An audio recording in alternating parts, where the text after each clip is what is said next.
Imagine a sudden, complete economic standstill. You have cash in your pocket, but the moment you try to use it, its purchasing power disintegrates. This is the exact situation facing the residents on the outskirts of Varanasi. The city is paralyzed by a severe LPG gas shortage. The central distribution agencies have thrown their hands up, and the official supply chain is officially dead. In the middle of this macro collapse, an auto rickshawer named Govind faces a very immediate micro-crisis.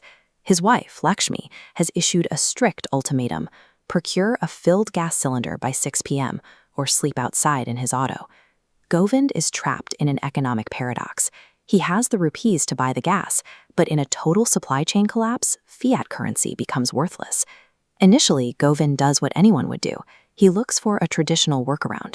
He tracks down his friend Somu, hoping to tap into a secondary supply. But the secondary market is just as dry.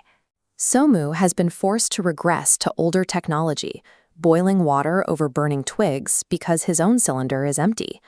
With the 6 p.m. deadline approaching, Govind realizes that waiting in official lines or calling in personal favors are dead ends. When macro systems freeze, individuals often have to invent self-contained economies to survive. Govind shifts his strategy. Instead of hunting for a single supplier to hand him a full 15-kilo cylinder, he begins harvesting fractional amounts of gas directly from the city's residents. He hangs a free ride board on his auto rickshaw. His price is specific. He will drive you anywhere in exchange for exactly 1 glass of gas siphoned from your home cylinder. This split-screen model breaks down the economic shift. On the left, the standard transaction: provide a ride, extract rupees. On the right, Govind replaces fiat currency with a fractional commodity. This mental shift moves Govind out of the gridlocked official queue and into a decentralized network where he controls the supply.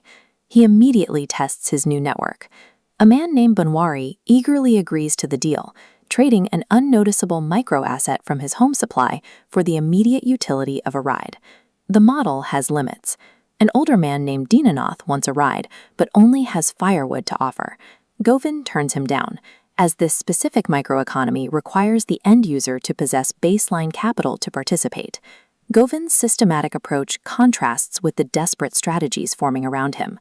A cook named Papu suggests robbing a dealer, while a man named Keshav suggests siphoning gas from a sleeping neighbor. Govind rejects both.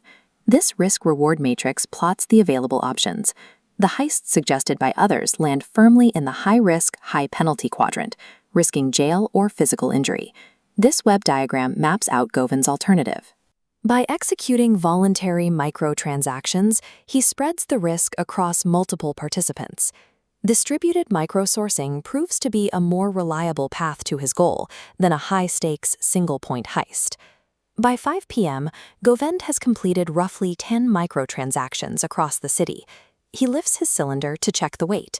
The incremental fractions have compounded, resulting in a heavy, usable supply.